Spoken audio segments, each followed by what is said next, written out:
Баршаға сәлем, бұл Изи қосымшасы.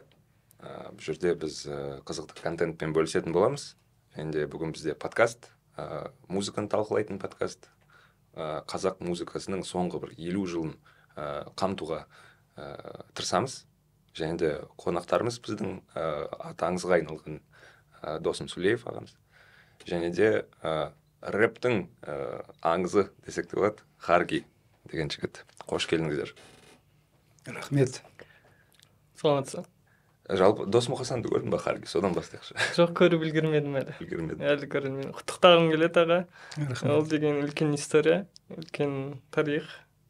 Мынандай кино шығуы өте жаңа жас музыканттарға бір өсуіне лептігін тигізеді деп ойлаймын. Сізге ұнады ма жалпы фильм? Маған әрине ұнайды. Неге десеңіздер, ол менің өмірім, менің тарихым, менің анау көрсетілген оқиғалар, біздің оқиға, менің көзім алдында бәрі сол өткен сияқты. Ансамбль дамығаны, күннен күнге өсіп, мынау жастарға сүйікті болғаны, танымал болғаны. Алматы жас кезіміздегі соны көрсетеді, басқа қалаларды көрсетеді, Минск, Берлин. Әрине, оның бәрі жүрегімде. Сондықтан Досмұқасанның мүшесі, жетекшісі ретінде маған ұнады. Ал маған қызығы ол емес. Әрине маған ұнайды, но жігіттерге де ұнайды. Ал басқа адамдарға, мысалға жастарға ұнады ма, ұнаған жоқ, сол қызық. Мен қазір статистиканы қарап отырмын, бір-екі ай болды, бір ай өткен жоқ. Бір ай өтіпті.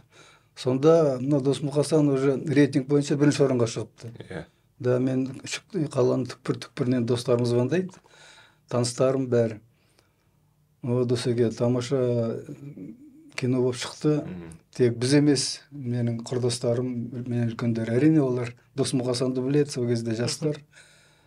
Сол кездегі жастар, мысалы, қазір 60-тан асты, 70-тен асты. Олар айтады, тек біз емес, біздің балаларымыз ғана батыр дейді. Біздің немерелеріміз ғана батыр дейді. Ол маған ұнайтын сол. Неге десеңіз, бұл енді тәрбие ғой. Ұрпақтан таралып, сол жігіттер, жастар тәрбие алып, дұрыс тәрбие алып, дұрыс жолмен жүрсе, әрине маған қуанышты. Маған ұнағаны, мысалы, жастардың ішінде, мысалы, блог түсіретін жастар, көбісі айтады, Досмұқасан фильмінің тарихы қазіргі біз өтіп атқан 91 тобының тарихына ұқсайды дейді. Өйткені олар да қабылдаған жоқ, бірінші былай бір шикі қарағаны болды дейді. Мысалы, Харги 91-мен жұмыс істейді. 91 деген топты білесіз ба? Мен дыбыс режиссермін. Иә. Айтқым келгені, ол заманда тоже қабылдамай общество сөйтті ме? Досмұқасанды? Айтып жіберсеңіз аға. 70-ші жылдар, 60-ші жылдар. Біздің кезімде тіпті қиын болды. Тек электр гитара шыққанын өзі қабылдамайды. Комсомол, партия қорқып бірінші кездерде есіктен сығалап, жастар қатты қабылдағаннан кейін қандай әндер айтады екен. Ол совет үкіметінің үлесі ме, либо общество сондай болды? Совет үкіметіміз жабық болды ғой, жабық. Мынандай электр гитара, саксофон деген естісе олар, это пропаганда западного искусства деп сөйтіп қабылдамайтын тұғын. Соны өту, сендерге мысалға... Маған өте қызық сол заман. Өйткені сіздер қалай шабыттандыңыздар, және де жаңағы батыс музыкасын қалай алдыңыздар, мысалға жабық занавес болды деп айтады ғой сол жылдар. Тіпті қиын, оның бәрін телевизордан, радиодан шығармайды, жаңағы Beatles, басқа ансамбльдерді. Түнде біз сағат 2-3-терде спидола деген болатын радио. Бір антеннасын шығарып тыңдаймыз, ол қырылдайды, шырылдайды, әйтеуір зорға естеміз жаңағы звуктар. Бізге мысалға олардың әндері керек емес. Бізге олардың технологиясы керек. Олардың звучаниясы керек солар. Бірінші рет жаңа қырылдап шығатын звуктар болды ғой. Соны шығару бізге қиын болды. Олардың сол кезде уже нелері болған, жабдықтары болған, бізде дым жоқ. Біз бәріміз факультет автоматика вычислительной техника бітіргенбіз. Сондықтан бір қабілетіміз бар. Жаңағы әртүрлі элементтер, триггер, сопротивлениелерін алып, солардан қосып, әйтеуір өзіміз шығардық жаңағы дыбысын. Маған битпақ дала деген өлеңнің историясы өте кызык. Өйткені ол жақта Pink Floyd ғой. прям Pink Floyd, иә. Сол Pink Floyd соңғы кездерде әрине бізге уже ашылды. Біз олардың дисклерін досым Қасан ең бірінші алатын тұғын сатып алады ма, басқалардың Ресей бұрыннан ашық болды ғой. Солардан сатып аламыз ба, запистерін сатып аламыз, соны тыңдап әрине әсер етті. Бірақ біздің музыкамыз енді мынау мелодиясы ұқсас болса да, мынау әндеріміз, сөздеріміз бәрі болған келін біз қазақ әндерімен қазақ өзіміздің шығарған әндерімізді шығардық. Содан ғой бізді кейін партия комсомол қабылдамайды. Біз тіпті қорқатын тұғын. Ол сол жаңа айтқан Бетуақ дала ол кейінірек шықты. Уже мен аспирантура оқуға кеткеннен кейін шықты. Онда айттым ғой, уже ашық тыңдауға болады. Біз оған дейін Францияға барып келдік. Францияда любой киоскта бәрінде сатылады. Қымбат болса да соны алып алдық. Ана синтезаторлар қалай жазылды? Қиын мен қазір жағдай. Соны айтып тұрмын ғой, синтезатордың бәрін өзіміз жасадық. Бірақ енді сапасы әрине нашар. Дегенмен бізде ең бірінші жаңа, мынау жастар жаңаны алып кетеді ғой. Жаңа дос болғаннан кейін олар қырылдаса да бұрылдаса әйтеуір қолдап кетті бізді. Кейін әрине уақыт өткеннен кейін өзіміз оны күшейтіп, жақсылап, сапасын көтеріп, бәрібір нашар болады. Ол кезде магнитный лента болды, иә? Магнитный лента бар. Қазір ондай жоқ. Сон қазір елесем қиын болған екен, өлең жазушы. Өйткені қазір цифровой былай жаза бересің дубльмен. Ол кезде лента деген кәдімгідей үнемдеу керек, сапасын қарау керек. Бәрі енді басталып отыр ғой, сондықтан бәрі қиын. Сапасы да өте нашар болды. Бірақ біздің жастарға керегі не? Біздің жастарға жаңа болса болды. Естілмеген, көрмеген нәрсе. Мінекей біз шықтық жаңағы гитарамен, электр органмен, жаңағы саксофонмен сразу қолдап кетті. Үлкен ағаларымыз, мамаларымыз олар қолдаған жоқ. Мыналар не ойнап жатыр? Есімде мынау жазушылар одағы бар ғой. Солардың ақсақалдары ең белгілі, қазір енді өмірден кеткен Қазақстанның ең күшті жазушылар. Фамилиясын атпай қояйын. Солар бір кезде жиналып сөйлесіп отыр дейді. Мынау не деген ансамбль? Досым Қасан деген шықты. Атын да түсінбейсің, мағынасы да жоқ. Мынау мысалғы бір әндерін қараңдаршы. Күндізде, түнде де, далада, қалада қандай табылмайтын қыз дейді. Сөйтіп олар қабылдамай кейін қазақ әндерін, қазақ халық әндерін орындағаннан кейін олар да тыңдап, кейін қолдап бізді. Олар үлкен кісілер ғой. Кейбіреуі жаңа басшылықта істейді, комсомол, партия. Солар да қолдап, кейін бізге қайта жол ашып, ақ жол болып, қайта бізді қолдап, біз жылдам өстік. Керемет. Мені бір таңғалдыратын зат, политехникалық университетте сонша өнерлі адам бір мезетте қалай жиналды, қалай болды? Ол қызық, ол феномен деуге болады ғой. Технарлар музыкада үлкен жетістіктерге жетті. Біз Қазақстан түкпір-түкпірінен келіп политехқа түстік. Ол кезде конкурс деген 13 адам бір орынға. Неге десеңіз, мынау факультетіміз автоматика және есептеуіш техника. Ең жаңа факультет, ең болашағы бар факультет, оның бәрі түсінді. Ашылғаннан кейін біз түстік соған. Ауылдан келген жігіттер бәріміз келіп, жатақхана берді. Жатақхана жатып, бір комната жаттық, көрші комната жаттық. Сөйтіп, мен музыкалық мектеп бітіргем. Жалпы мектеппен бірге Баян қаласында, Кентау қаласында. Сондықтан менің музыкалық қабілетім болды. Грамотасын, нотаны білем. Сөйтіп жігіттерден байқап отырмын, кездескенде бір жиналғанда туылған күні болады, басқа себептер болады. Сонда қарасам, бір-екі жігіт ыңылдап, дауысы бар сияқты. Солармен сөйлесіп, жиналып, мен 2 дауысқа жазып, сөйтіп айта бастадық. Ол кезде енді қазақ әндері онша білмейміз. Білеміз ғой, бірақ о кезде одақ кезінде орыс әндері басып кететін. Сол орыс әндерінде содан да бастадық. Қазақ әндерін Шамшықалда Яқ, ол кезде Әсет Бейсеуов деген мэтрлар. Солардың әндерін айта бастадық. Біраздан кейін өзіміз жаза бастадық. Вот кейін мынау қолдап кеткеннен кейін біз көбірек жазатын болдық. Той жыры шықты, мысалы Алматы түн деген хиттарымыз шықты. Құлашаны Бақытжан келіп қалған оны жасадық. Сөйтіп айтып жатсың ғой, политех жаңағы технологиялар. Вот технологиялар бәріміз автоматика факультетінде болғаннан кейін солардан шықты. Оның бір жақсы жері біздің жаңағы фуз, муз дегендер бар, синтезатор нелер бар ғой, дыбыстар. Бізде жоқ ол кезде, пианинодан басқа жоқ. Сонан сол дыбыстарын жаңағы нелерін, жабдықтарын өзіміз жаңағы паяльникпен алып отырып өзіміз шығардық. Ол сол инженерлік болғанымыз пайда болды. Бір ерекшелік болды ғой. Это тоже моя история. Менде мысалы музыкалық білімім жоқ, бірақ дейтін жаңағындай чистота, дискретизация, сондай нәрселермен мысалға маған өте қызықты. Мен сол арқылы мына звукорежиссураға келдім мысалға ше, өте қызық. Сендерде қиыншылығы басқа, біз бірінші болдық. Иә. Жаңағы қиыншылық болмаса, жаңағы бізді басшылықтар қолдамай, комсомол партия. Ол болмаса бізден басқа ансамбльдер жоқ. Ешкіммен салыстырамайды.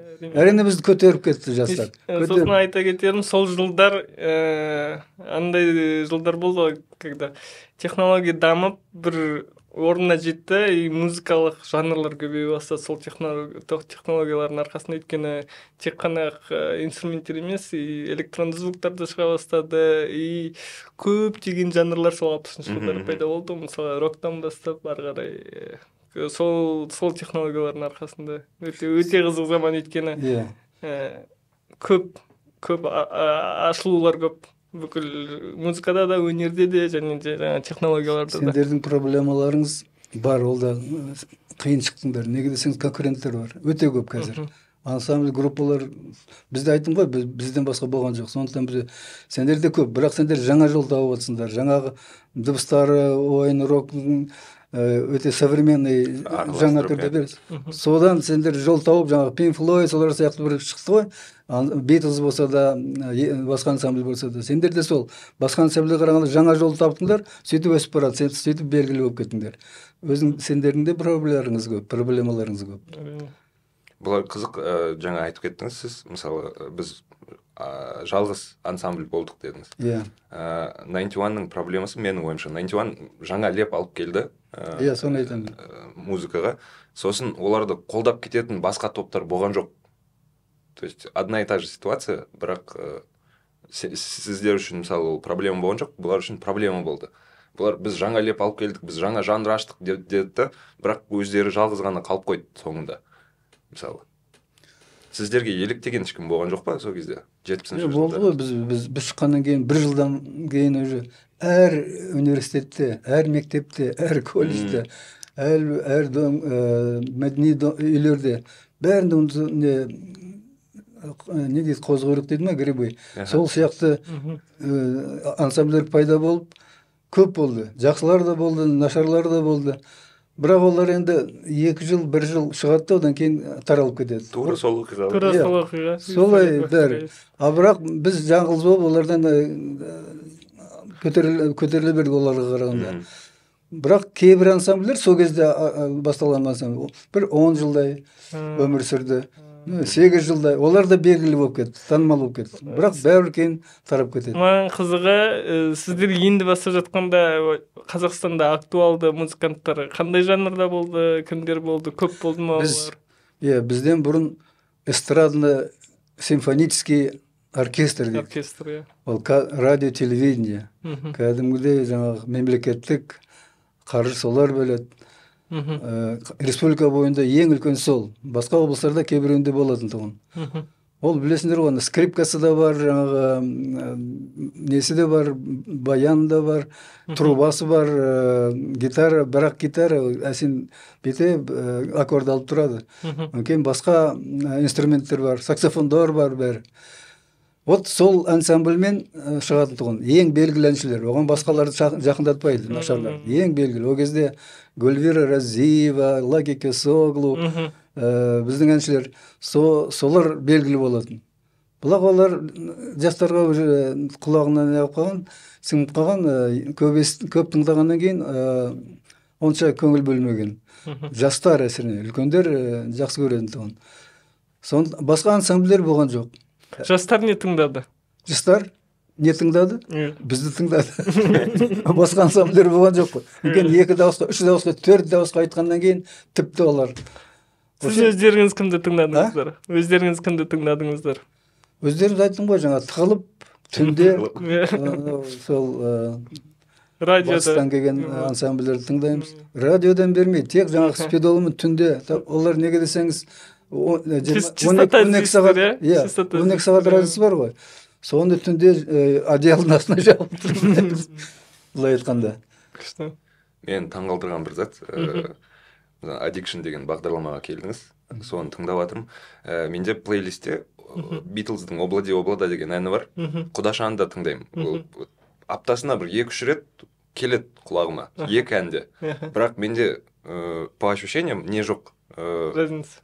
Нет, мен олардың бір-бірінен шыққанын мысалы байқаған жоқпын. Хотя там вот бас гитарасы бірдей бізде получается ускорено, да, Досмұқананда сәл-сәл. И ритм сол.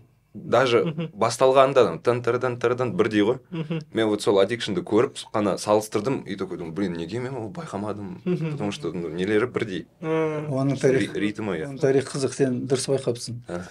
Біз айттым ғой, тыңдаймыз. Кейін өзіміз үшін шештік. Олардың әндерін айтпаймыз. Бірақ технологиясын қабылдаймыз. Несіне дейін, құрамына дейін, 3 гитара, 1 удар. Жаңағы Облади Облада қатты ұнады бізге ән. Онан кейін біз өзіміз отырып өділіс, бізде Бақытжан келіп Құдаша деген халық әнін әкелді. Қарасам, бұлай ұқсас сияқты ән. Ритмі басқасы келіп тұр. Сонда сол Бақытжан Жұмадилов айтады, Досеке, енді сол бастың, особенно бастың білесіздер ғой, там-дам-дам-дам-дам, өте тамаша. Бәріміз қонап, давай соны несін технологиясын емес, даже ойнағанын алайық. Сөйтіп, солар ритм бәрін алып жасасақ, ой, қандай тамаша болып шықты. Бірақ кейбір жігіттер, оппозиционер, музыкада болады оппозиционерлер. Солар газетке жазып, телевидение айтып отыр. Вот, перенимание западного искусства, анамды, Құдашаны прямо Обладині ұрлап алды деп сөйтіп жаза бастады. Одан кейін біз басқаша қарап, біраз өзгертіп, бірақ өз халық алып кетті. Анау жаңағы оппозиционер көп емес қой, 2-3 адам, бірақ жалпы бәрі қолдап кетті. Одан кейін өзгерту де қиын болды. Өзгертсек олар қабылдамай қалады. Сондықтан сәл-сәл өзгертті, сол бойы мына тарихқа кетті. Сізде мысалы концерттеріңізді отмена жасап, сондай бір оқиғалар болды. Мысалы жақында мынау Харги TikTok'ты аяғымен жарды десек болады, TikTok желісін. Бір концертте не істеді сендерге? Ән бермей қойды ма, сондай бір нәрсе болды? Олардың 10-ға дейін болған ғой. Олар дейтін блогерлар выступать етіп, уақытын бір сағатқа кешіп кеткен. Жоғалтып алды. Сосын соңғы 4 артистке айтқызбайын, бір өлеңіне айтқызған ғой. Оны бізге айтқан жоқ. Біз соңғы шығамыз, как всегда. Сосын шығайын деп жатсақ, бізге ештеңе айтқан жоқ. Біз полный деп ойлап отырық. Біз 6-7 өлеңімізді айтамыз деп. Шықсақ, жұмыс жасап отырық уже. Бірінші өлең бітейін деп жатыр. Сынмаған адамдар келеді. Осы өлеңін өшір дейді. Мен айтамын, вопросы не ко мне. То есть маған сұрақ қоймаңыздар, барып сөйлесіңіздер деп. Организаторлармен сөйлесіңіздер деп. Сосын жарты өлең бойы итерісіп, боқтасып сол жерде тұрдық. Өйткені мен ойлағам, бұлай болмайды ғой енді. Біз босқа Астанаға барып тұрық па? Еще ана келіп тұрған аудиторияның 70-80% біздің аудитория. Сөйтіп, ерегісіп, 3-4 өлеңімізді балдарымызға айтқызып аламыз. Сосын ары қарай алып кетеді. Қалай болсын, солай болады деп. Сосын бір өлеңнен соң мені жұлып алып кетті пульттан. Пульттан көтеріп, жаңағы полиция қызметкерлері алып кетті. Мен оны күткен жоқпын. Мен ойлағам, ерегісіп, балдарға өлеңдерімізді айтқызып аламын. Сосын екінші өлеңді олар акапельно аяқтады. Сосын сондай история болды. Өте қызық история болды. Болмаған. Мен күтпеген ондайды. Қазір мен осы ғасырда ондай болады, ондай беспредел болады деп ойламадым.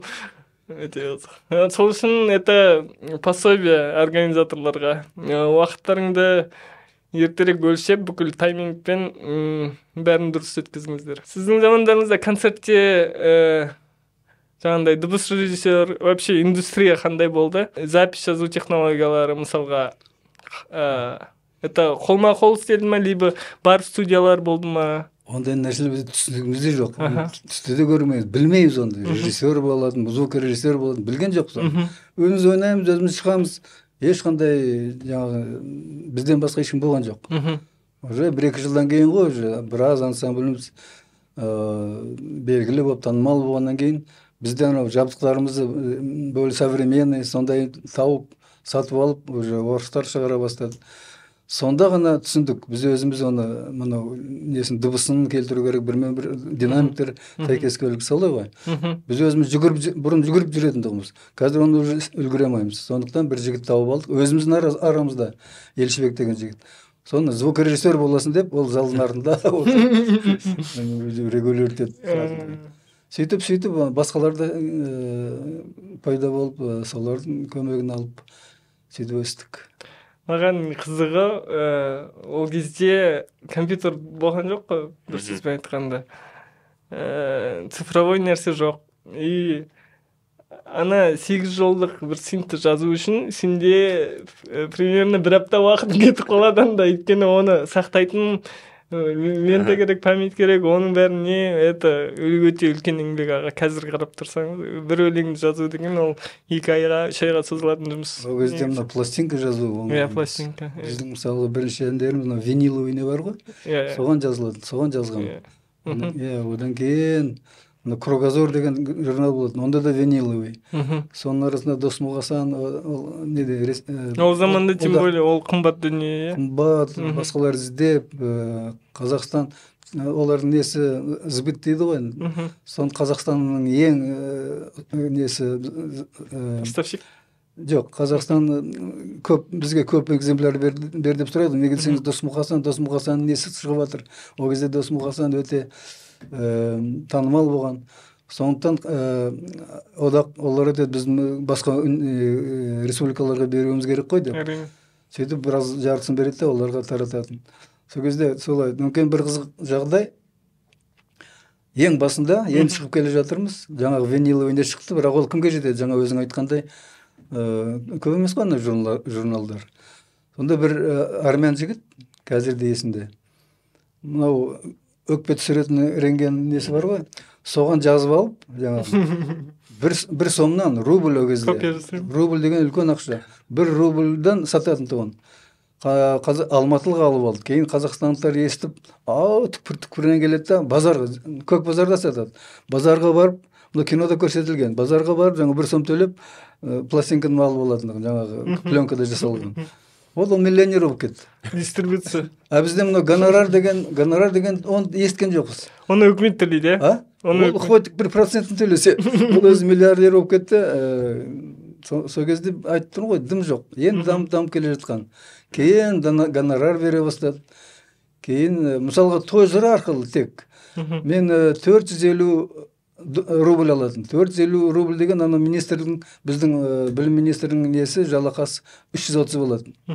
450 деген үлкен ақша. Әр айда беріп тұратын. Менің бір естуім бар, оны білмеймін рас өтірігін, өйткені өзім журфакта оқыдым, Казгуда. Сөйтіп бізде общагада айтатын той жыры біздің общагада жазылған деп. Бір досының тойы болған екен, соған бір ән арнап не істеді деген. Негізі қалай болды? Той жырыны айтып жүрміз ғой. Оның тарихы былай. Жаңа айттым ғой, бәріміз бір жатақханада тұрдық, бір факультетте оқыдық. Өсіп жатырмыз, жасымызда уақыт деген зымырап бара жатыр. Біраздан кейін арамызда біреуміз үйленбейді ме? Сөйтіп Мұрат үйленетін болды. Соған жігіттер жиналып айтады, не сыйлаймыз туылған күніне? Студенттік стипендияны білесіздер. Ақша түрде бере алмаймыз. Ойланып, жаңағы Бақыт Жұмадилов арамызда ең тыңдай, шустрый. Сол айтады, Досеке, сен ән жазасың. Мүмкін Ұлықпан деген жігіт болатын, бізбен бірге оқитын. Сен сөз жазасың, сен ақынсың. Екеуің қосылып бір ән жазбайсыңдар ма? Соны сыйлайық, бір орындайық. Содан жақсы сыйлық болмайды деп. Жарайды деп уәделестік. Ол 1 ай бұрын айтқан жаңағы, қай күні той болатын. Ол кезде тойлар таңғы ертең 6-ға дейін болатын. Одан кейін той болатын күні жаңағы ақынымыз келіп айтады, Досеке міне сөз дейді. Мен де сен есің бар ма, қалай мен қазір бүгін кешке жаңағы той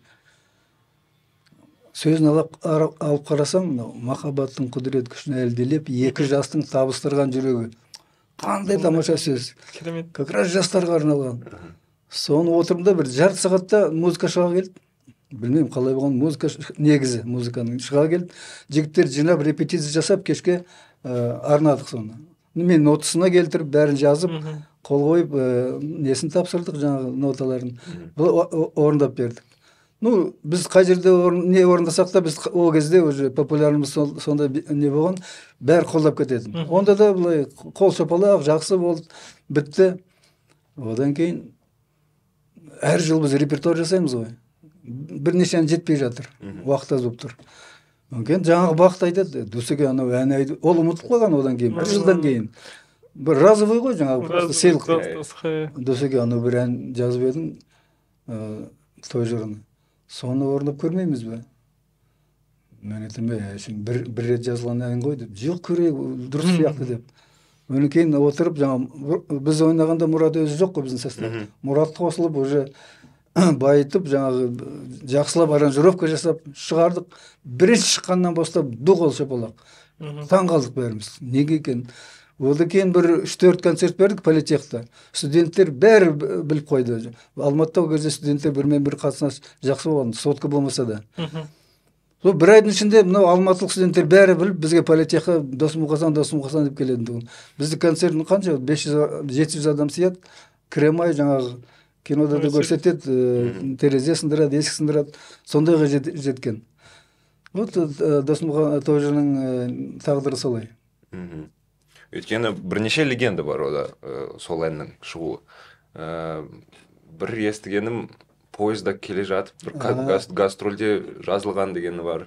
Ол қайдасың? Ол қайдасың? Соны мен той жыры деп естігем. Бір тойға поезбен келе жатқанда. Жоқ, бір шетелге баратқанда, жаңағы Бақытжан, Мейірбек, Алтынбек, басқа жігіттер бар. Әшейін купеде келе жатыр, дырылдап.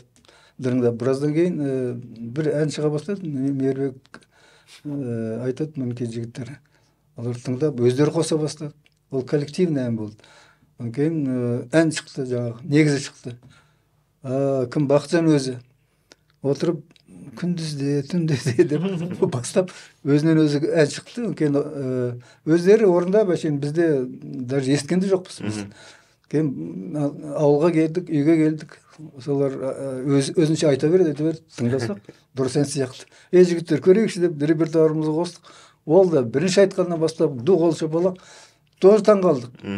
Неге олай? Өшім әр әннің несін білмейсің, тағдырын білмейсің. Сөйтіп ол да жаңа хитқа аударылып кетті. Хитс демеген ғой сонда. Просто от души жазған. Соны айтқым келіп отқаны, что все естественно. Бүкіл өлеңнің историясын қарасаңыздар, это ниет, көңіл, и сразу выходит, и это... Бірақ, мысалы, ол жарты сағатта жазылды. Біраздан кейін Москвадан режиссер, енді ансамбль танымал болғаннан кейін, режиссер, продюсер Москвадан жіберіп, екі еврей жігіт талантты. Досмұқасан туралы документальный фильм жасайтын болды. Соған шақырып арнайы, ол қазақ фильміне келіп, маған келіп айтады, Дос, ты же песни пишешь. У нас есть хорошие съемки, клипы про вечерний Алмату дейді. Сен музыка жазсаң, сол киноның жарты сағаттық кино лейтмотив ретінде жүреді. Басынан аяғына дейін. Сенмен шартқа тұрамыз, гонорар төлейміз дейді. Мен оны бірінші естігенмін. Клип түсіріп береді. Мен өзім рахаттанып жазамын. Еще маған төлейді, сол үшін қуанып бір ай берді маған. Бір айда мен жарты сағатта жазған маған бір айда келдім. Үйге отырсам дым шықпайды. Бір апта өтті, дым шықпайды. Мен уже толқа бастадым. Одан кейін екі апта өтті. Не істерін білмем. Бізде Бродвей деген не болатын. Алматыда орын. Ол кезде Калинина, коммунистическая деген қазір Аблайхан мен Қабанбай ма? Қабанбай батыр. Соның қиылысы. Ол кезде бір кафе болатын. Ол кезде ол жастар уже белгілі. Солар сол кафеде пиво ішіп отыратын. Золотой квадрат. жазуучулар, музыканттар сол жерде кездестім. Сол жерге барып кешке былай да жүрем, тым жоқ. Кейін 50 грамм арақ ішетін болдым. Шабыт келетін болды, жөн шықпайды. Кейін бір апта қалғанда мен Тұманбай Молдағалиев деген білесіздер, белгілі гениальный бір ақын ғой. Сол кісіге келіп айттым, Тұмеке, осындай заказ бар. Соған Алматы кеші туралы бір ән жаз деп сұрады. Сіз сөзін жазсаңыз. Ол композитор әннің шығуы былай ғой. Ең алдын композиторлар жазады, оған ақындар сөзі жазады. Или наоборот. Ең алдын ақындар сөзі жазады, соған қарап музыкасын салады. Мен өзім жазамағаннан кейін барып айттым Тұмеке, сөз жазыңыз, мен Алматы кеш туралы, мен соған музыка жазайын деп. Ол біздің атымыз шығып кеткен, ол кісілер өте белгілі болса да, енді біз шығып келе жатқанымызды біледі, енді өсіп келе жатқанымызды біледі. Олар да жақсы көреді ғой осындай жігіттерді. Дос кел деп, не керек, мынау керек. Бір күннен кейін келесі күн маған сөзін берді. Онда да мен қарасам, мынау жұлдыздар жерге жақындап байланып қалған секілді. Фонарлар ғой. Жұлдыздар жақындап байланып қалған секілді. Фонар. Қаз қатар өскен тату бақ ойланып қалған секілді. Біздің көшелеріміз тура ғой бәрі. Бетеп қаз қатар өскен тату бақ. Ойланып қалған секілді. Неге? Кешке нелер, жапырақтар көрінбейді ғой. Бәрі бір силуэт бүйтіп бетеп ойланып қалған. Мен оны қандай философия. Келімді екінші күні ән шыға қалды. Соны бір ән ішінде үлгірдік, тапсырдық. Коммерция. Досмұқасан киносында осы лейтмотив болды, Алматы шықты. Керемет. Ол жаңа айтып отырсыз ғой, бірінші ән шығатын және текст жазатын деп. Немесе келесі. Ол кезде мотивті птичий языкпен жаздыңыздар ма, ыңылдап? Сол қызық. Қазір ол сақталған, мысалға. Қазіргі әндерді ыңылдап, балдар жүреді, бір сөз жоқ сияқты қылтып айтады да, потом оның үстіне сол ритмға орай текст жазады. Жоқ, мен пианинода отырып жазам, или гитара. Мотив сөзбен шыға ма? Сонда іздеймін мен мотивті. Бірақ ойыма, түнде жатқанда ойыма бір нәрсе келеді. Соны мынаған келтіріп, негізі келеді. Соны жақсартып, кейін ән шығады. Жалпы сізде, мысалы, тыңдап атқан кезде, қап менікі емес-ау деген әндер бар ма? Қалай? Бір әндерді тыңдайсыз ғой, басқа бірлердің әндерін. Соны тыңдап атып, мен жазсам ғой жаңа. Сондай бір. Жоқ, ондай жоқ, болмайтын білемін. Нереально болғаннан кейін ондай. Ондай сезім жоқ, қазір жалпы кім тыңдайсыз? Мен қазір, сендер сенбейсіңдер, бірақ мен қазір музыка тыңдамаймын. Мұны ғылым жолын қуып кеттім ғой мен. Ол жұмыс өте қиын болды. Мен кейін министрлікте істедім, өкіметтің канцелярін істедім. Онда дым уақыт жоқ. Түнге дейін жұмыс істейсің, ұйықтап аласың, біраз қайтадан бастайсың. Дым уақыт жоқ. Одан кейін мына жерге келіп, бұнда да жаңағы политехтің ректоры болдым. Қазір соңғы рет сейсмология институтының директоры болдым. Вообще уақыт жоқ. Сондықтан жастардың ансамбльдер, Мұзартты мүмкін басқаларды білем, былай тыңдамаймын, онша білмеймін. Мына белгілі Роза Рымбаева, Толқын Забирова, оларды білем, онда естіп тұрасың.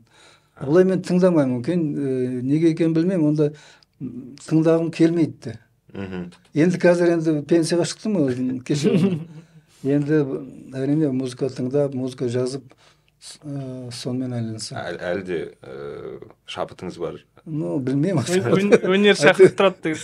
Шабытты қайдан, бірақ өнер шақырып тұрады деген. Бірақ сондай ойлар бар. Мен өз проекті бір екі әнім бар, соны дұрыстап келтіріп. Ол жылдары жаңа совет үкіметі сіз айтқан жаңа екі еврей келіп деп жатсыз, орысша айту, ондай ой болған жоқ па? Орыс Россияға шығу, сол да қызық екен. Ондай предложениялар болған шығар әрине. Орыстар мысалы бізді танып, Минск қаласында кәсіпқой, профессиональный вокальный инструментальдің арасында конкурс болды. Ол кезде белгілі песняры, басқа ансамбльдер болды. Сонда біз лауреат атағын ұтып алдық қой. Лауреат болғаннан кейін телевизордан көрсетіп, Маяк деген радиоканал бар, содан көрсетеді.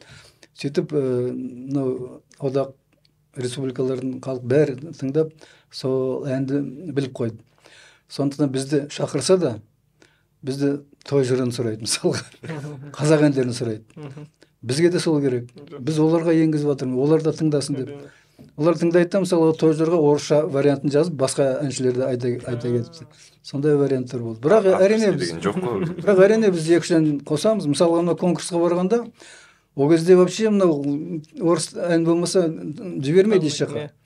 Бір Соловей России деген бір Левашов деген композитор. Сол әнді енгізіп, ол үшін консерваториян арнайы Нұртас Құсайынов деген вокалист шақырып, жасап, сонда конкурсқа шықтық. Әйтсем жібермейді олар. Яғни ана кинода көрсетілген ол художественный вымысел, да? Сен көрдің бе киноны? Киноны көрдім я. Мен түстім ол жақта кішкене. Да? Кім болып? Горький паркында өткізбей. Неге үйттің сен? Жоқ, негізі ол жерде бір әзіл болғаны, мен Гакку арнасында жұмыс істедім біраз уақыт. Және де біз үлкен бір фестиваліміз болған. Сол фестивальдерге де өйстіп кейбірлерді жібермей қоясын, бір опыт бар да. Қатал екенсің. Соны білген бір режиссер айтады, сен білесің ғой не істейтін бар. Вот сондай бір эпизод бар, түсіп келсей деп. Сондай бір солай түстім негізі. Не деп сұрадың? Бір сұрағым бар еді, я ұмытып қалдым. Кинода көрсетілген жағдай, Нұртас бөлмеде қамалып, иә. Мен айтып кетейін, киноның тарихы, кинода болған сюжеттер бәрі негізделген. Рас, шындық. Мен осы киноның ресми түрде консультанты болдым. Сондықтан әрине мен қалай дамыған тарихын бәрін дұрыс айтып бердім. Болған оқиғаларды да дұрыс айтты. Соның бәрін келтірді. Әрине олар художественный вымысел. Художественный фильм болғаннан кейін көркем сурет. Онда бір нәрсе қоспаса жаңағы кішкене бояп асырып. Досымхан концерт болады да қояды, документальный кино болады. Сондықтан олар интрига дейді. Соны қосқан. Мысалға біз Мұрат екеуміздің арамызда анау болды, басқалар мынау болды. Мысалға Нұртас КГБшниктер ұстап, ол болған оқиға, бірақ олар басқаша көрсетті да. Өңкен анау бір жігіт жүрді ғой, партияның жарас партияның өкілі болып, қара бізге жол бермей. Бір адам болған жоқ, басынан аяғына дейін жүрген, жарас сияқты. Бізде мынау Алматыда горком бар, бір адам болды. Москваға, Минскке барғанда бір адам болды, Берлинге барғанда бірақ ондай адам болды. Мына жерде собирательный образ болып, жарасқа берді. Кино қызық болсын деп. Жалпы Мұрат Құсайынов екеуіңіздің араңыздағы кинода көрсетілген конфликт дейікші? Жоқ, ондай болған жоқ қой, просто кино қызық болсын деп. Соны Айдын Сақаман деген режиссері солар қосып. Бірақ әрине менімен кеңестесті.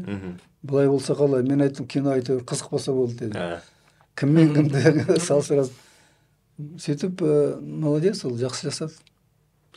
Жалпы өнерді жалғастырамын деп жатсыз, жастармен бірлесіп, қазіргі тілмен айтқанда фит жасауға қалай қарайсыз? Соны ойластырып жатырмын қазір. Енді кеттім ғой анау жұмыстан. Әртүрлі варианттар бар, көреміз аны. Өте талантты жастарды білемін. Танысып отырып. Иә. Онда біз құлағымызға алдын сырға, әрине. Сендердің творчестволарын тыңдап, біраз негізін білейін. Одан кейін бір идея туылса, кездесеміз. Это было бы главный фидбэк, я бы так сказал, да. Это было бы очень круто.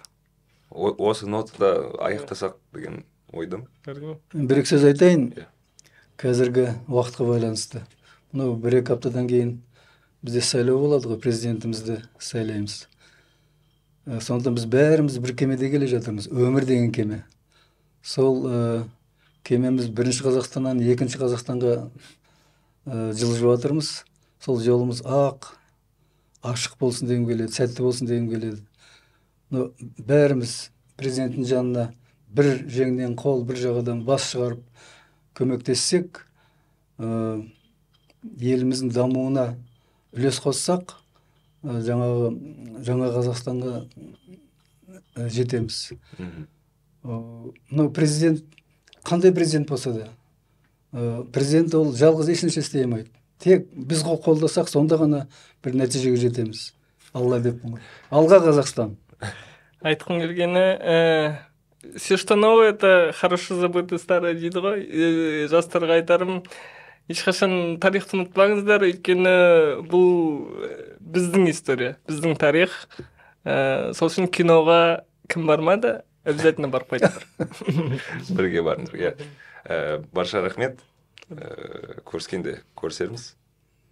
Жақсы. Аман сау болыңыздар, сәттілік тілеймін.